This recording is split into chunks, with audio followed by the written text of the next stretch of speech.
Hello,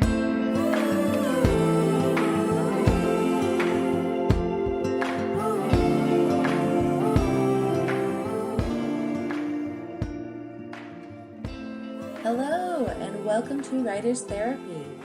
Neither of us are therapists, but we both probably need some. This podcast is like our group therapy. Hi, Kate. Hi, Marty. How was your night? Oh, it's going pretty good. I'm in the world's squeakiest chair, and my cat, the world's squeakiest cat, is next to me. So you're bound to hear both of them. My kids are still downstairs, so that might get picked up on the sound as well. So, yeah, we're gonna make it through, though. I know that we both did some writing today because it was definitely a struggle today.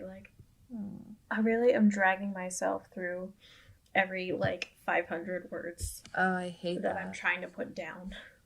Yeah, that was me a month ago, probably. Ooh. Yeah, and it's tedious, and it just makes you not want to go back to it the next day, but also makes you feel like you absolutely must go back to it the next day. At least it does that for me. Yeah, because if you're not working on it, then you're not getting it done, and you feel like you're slacking. Absolutely. But sometimes you really need to take that time to recuperate and fill that creative cup. Yeah. Well, and it's one thing if you're not working on it, but you're thinking about it and you're finding a way through the block. But if you're just not working on it just because it's hard, you know what I mean? I always am okay, why aren't you touching it? Sort of thing. Have you tried working on something else? No, because the thing is with this one, because I'm trying to get it ready in time to submit for that anthology. Yeah. Which is on the 12th, and so today's the 29th. Yeah, that's coming up. So I have less than 2 weeks to finish it, and then get someone to read through it real quick and make some comments, and then do some edits. Yeah. Do some edits, so it's not totally rough. Yeah, that sounds how far are you in the writing process? Well, so it has to be 15,000 words minimum. Uh-huh. And I'm 20,000 maximum, but obviously I don't think I'm going to hit that. Uh-huh. I am at 12,500 words. Okay. So as long as you can I complete the plot, you're good. Yeah, I've got under 3,000 words to finish things up. But I'm also I don't quite know how the chips are going to fall, because the plot was very last minute structural changes. I was lying awake last night and I was like, oh my God, I could add this and I could do this. And just in that book. And I'm making all these notes on my phone. I'm I'm not going to think about it, but I'm not going to think about it. But oh, real quick, let me just jot this down. Yeah. Just a quick note so I don't forget it. I had the opposite issue where I had this understanding of what I had written and what had to come next. And I mean, I know everyone says it, I was driving and I just wasn't able to send myself a note. And then I went to sit down and do it, and I was like, crap, where I had all these ideas, where have they gone? Why are they no longer with me?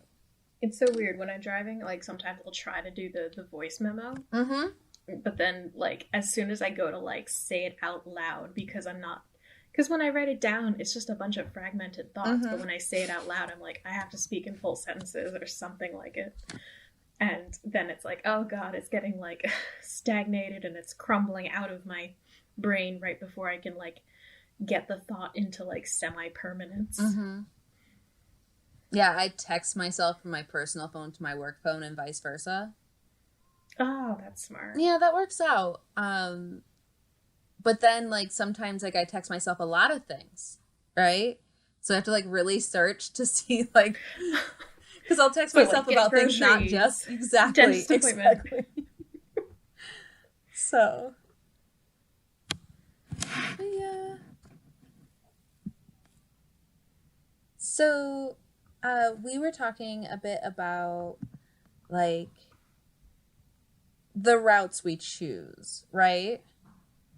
Yeah.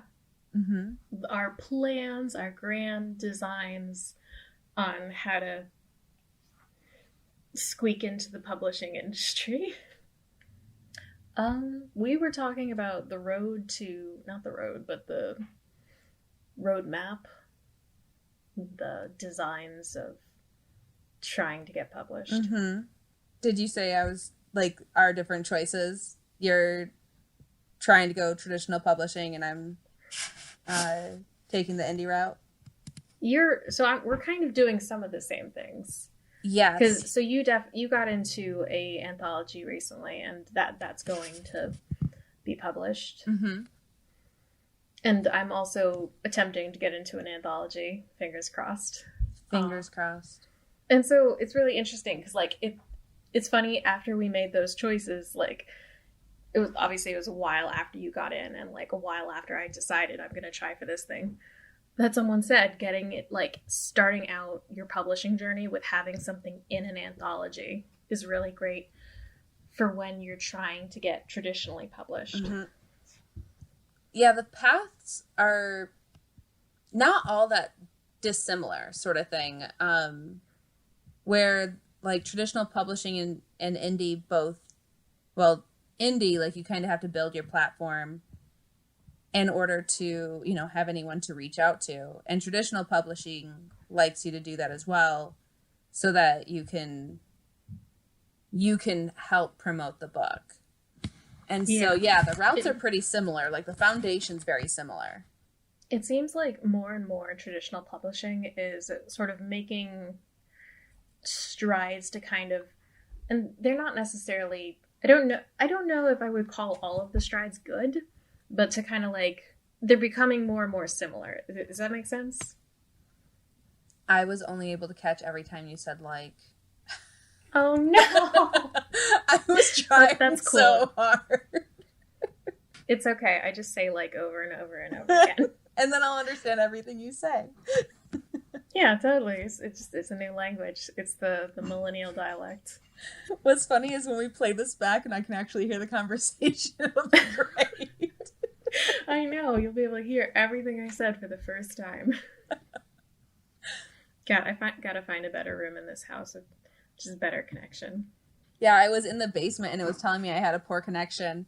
And so I'm walking through and Andrew's like, turn off the Wi-Fi. I'm like, oh, right. Right, I can do that. Oh. I was just thinking, maybe I should turn on my Wi-Fi and it'll be better. You sound better already. Yeah, I'm holding my phone up in like, you know, the try to get signal kind. Like you're looking for the satellite? A little bit. If only I could see where it is. It's funny because, like, this is the first time your voice is, like, kind of sort of sounded like your voice. Oh, and so, like, while you've been talking, I'm, like, trying to put, like, your inflections into words, like, the way you would say them. And I'm like, I feel like I can't even remember her voice. Like, oh, heartbreaking. I know.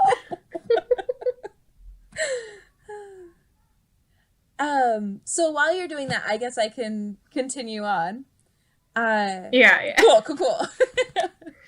So, I originally felt like I wanted to pursue trying for traditional publishing, mostly because of the financial aspect of indie publishing. Yeah, you have to front a lot of it yourself. Oh yeah. And it's not like, you know, you can pick and choose and you can find your like the more manageable ways to do it and stuff like that. But I mean, I'm not gonna be able to make my cover, as we both know. And so there's just different things that I think some other indie authors are able to do that I personally don't feel like I could step into that role. But ultimately, a big deciding factor was how long it takes to traditional publish. And I just really feel like I have just waited for so long to start my writing career that I just don't want to wait any longer. And I really want to work with the speed of indie publishing. Yeah, because like indie authors like put out 2-3 books a year sometimes, and it's like, oh my god, how do you work so fast? There's people, like, it's not uncommon for people to do a book a month. God, that just blows my mind. I mean, obviously that's like not like a 100,000 word book, but like, yeah, it's still a whole story. I know. Yeah, even if I could write at that rate, I don't think I would choose to write at that rate. Just because of like the mental drain of it. It seems like something I would not be able to sustain my life and accomplish. Right? Like, well, so you said something the other day that I thought was very alongside the things I've seen people write on Twitter. You said that you would never give up your your regular job in order to do writing full-time. Does that sound accurate? It's not that I would never give it up. It's that right now I don't want to. Like, I really like what I do. Okay, yeah. And well, so like I've seen a lot of people on Twitter bemoan that they could never, not bemoan the fact that they still had to go to their day job and they couldn't write full time because they couldn't support themselves just by writing. Yeah. I am in a unique position where like I have this job, this career that I already really love, and it's a really good fit for me. And just to like remove like any any weird suspense, I do real estate. If this part happens to be in the recording, shrouded in misery. Yes, no one can know.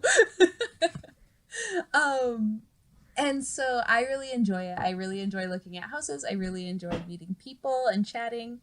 And then also where I live and like my ability to take care of my kids while I do that and start my writing career is like a really unique position to be able to wear all those hats and manage life.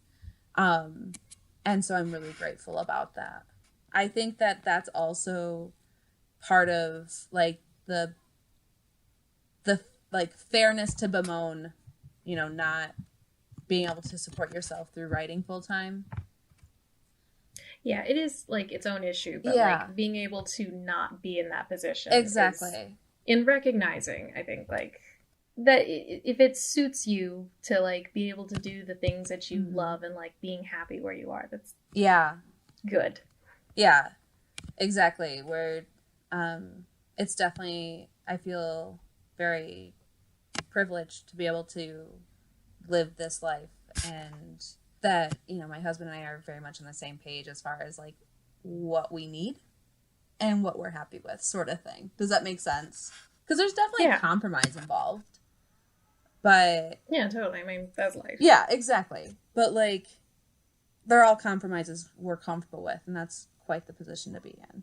But yeah, so for me, going indie publishing was very much like the speed of indie publishing was very much like a drive there. I also wanted to have the freedom. Like, yes, I can't make my own cover, but are you cool with me talking about who is making my cover? No, totally. Okay, cool. But Kate's making my cover because she's amazing. And so I really appreciate that it's collaborative, and I can like talk to you about like making these changes here or there, or big plans like what we have planned for my series, and like really being able to have that say was something I really wanted. And so I appreciate that about indie. It's that power and that total control over, you know, your whole artistic process. Absolutely. And how your work gets represented. Absolutely. What about you? What made you decide to go traditional? A lot of it, I think, is, you know, just kind of that childhood dream of like, oh my god, this is the way to do it. Yeah. If you want your books in the bookstore. Well, indie can be in bookstores. You have to have an ISBN number and stuff like that. Obviously, it's a little harder to get in. But no, I totally understand like the nostalgia.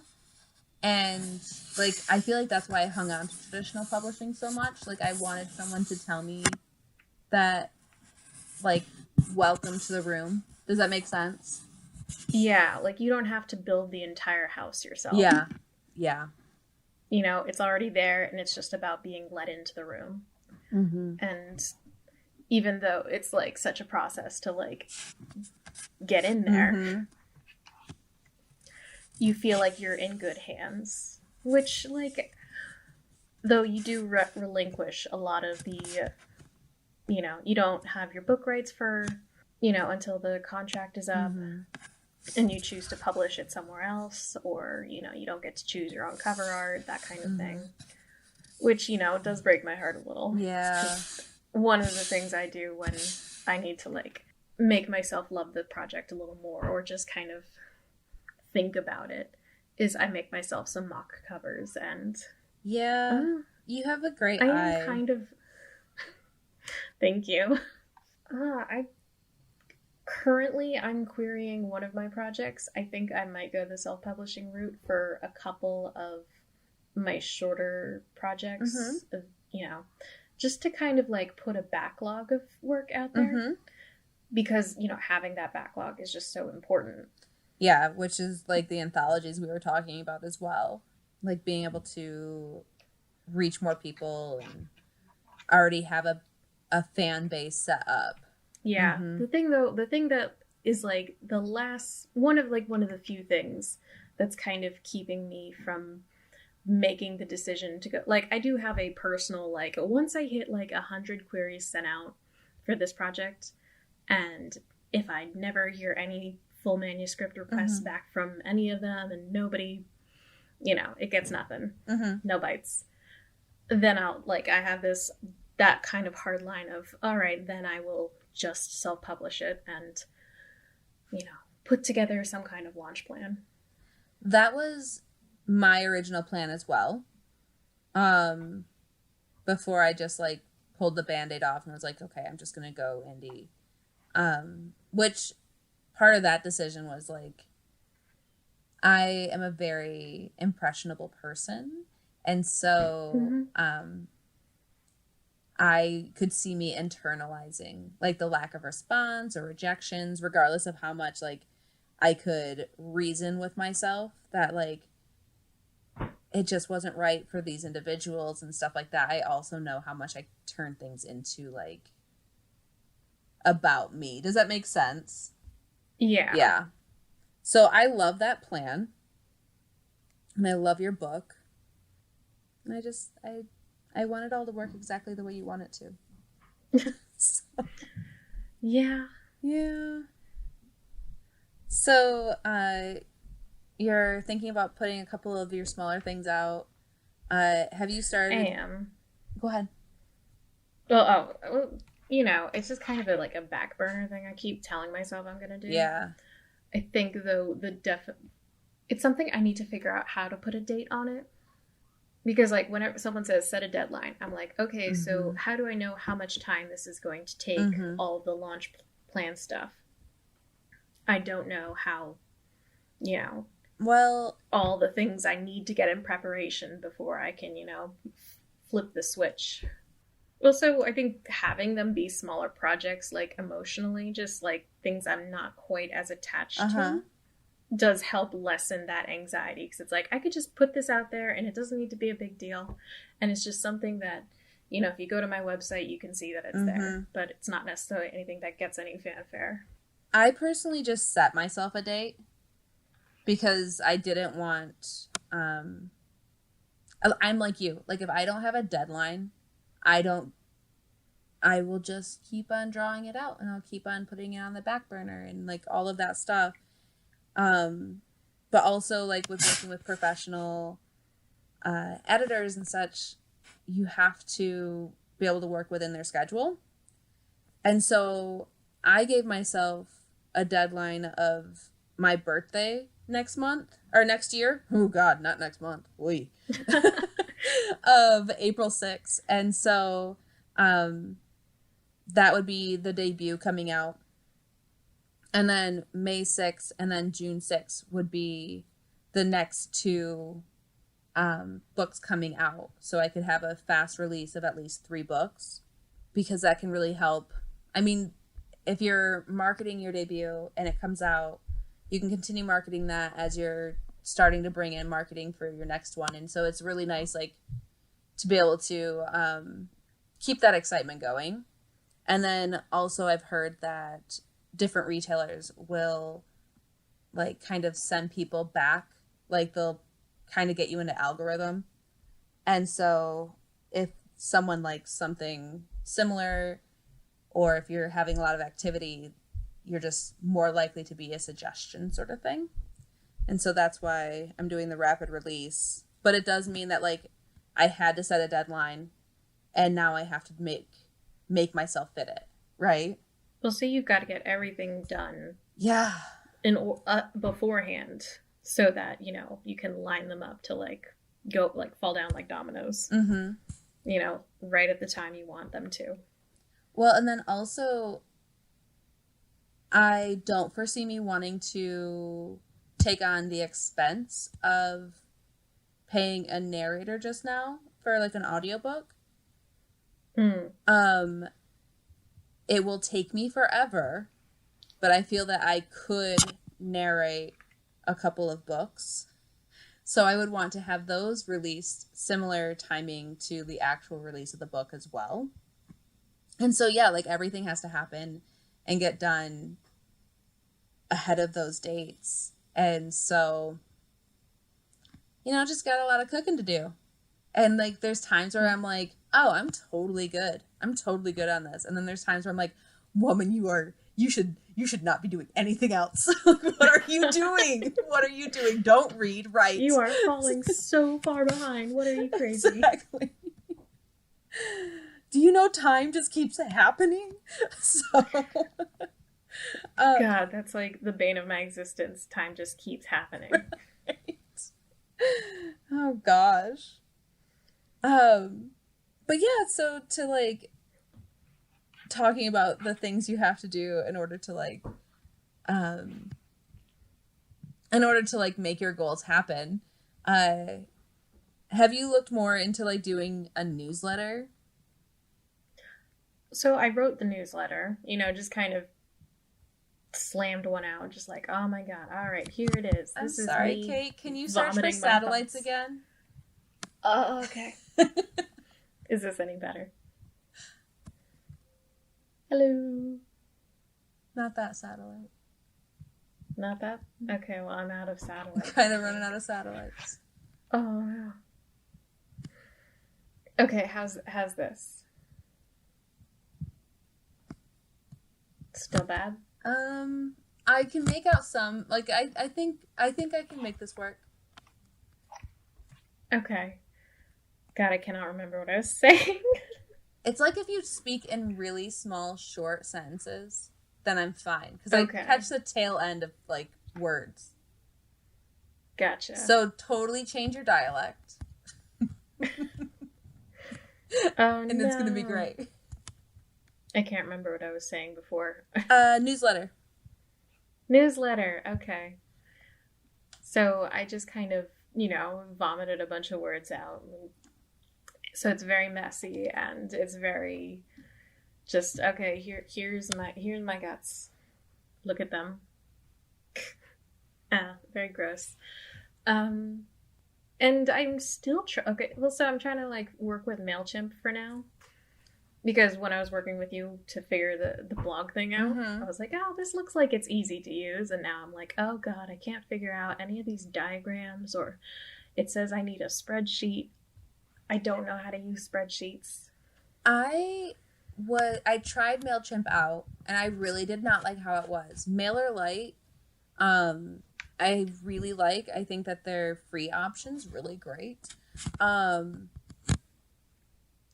And you can actually like sequence, like, because that's the thing about MailChimp is like, you can't sequence like automated emails, right?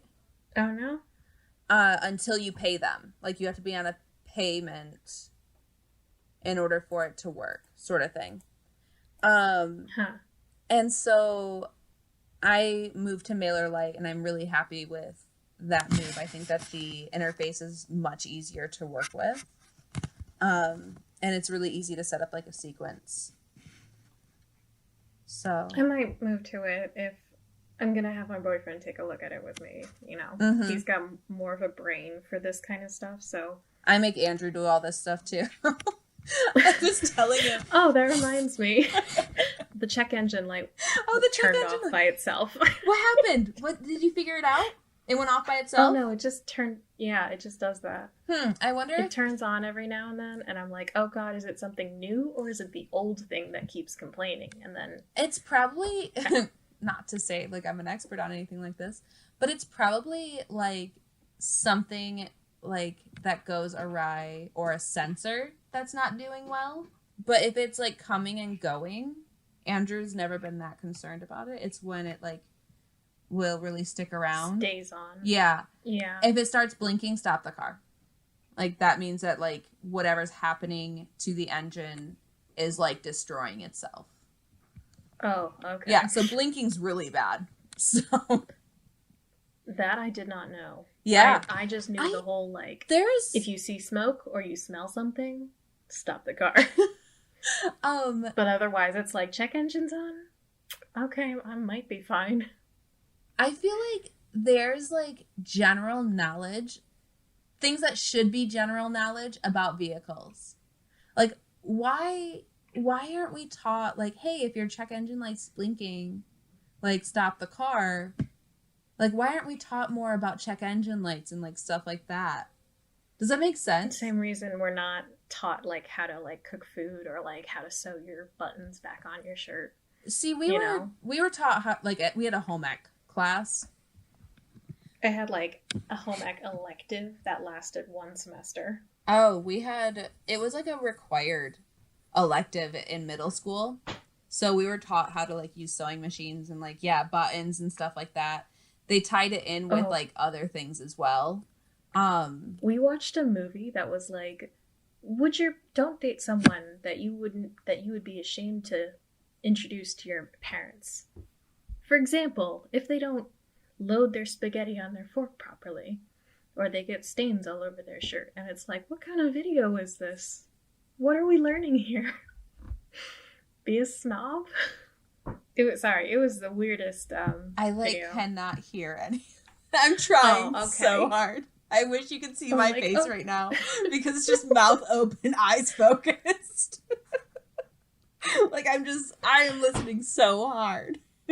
Okay, well I guarantee you that if you hear it on the recording, you'll laugh. Yay! It was your kind of joke. Because like I could hear from like the excitement in your voice, like this is funny. I know this is funny. Should I just laugh? It's funny, I promise. I promise. I can't wait to hear it. That's me marketing my book. That's gonna be the name of your book. It's funny, I promise. Okay, I think my food is almost here, so... That was almost your voice when you said tears. Oh, I said food. Oh.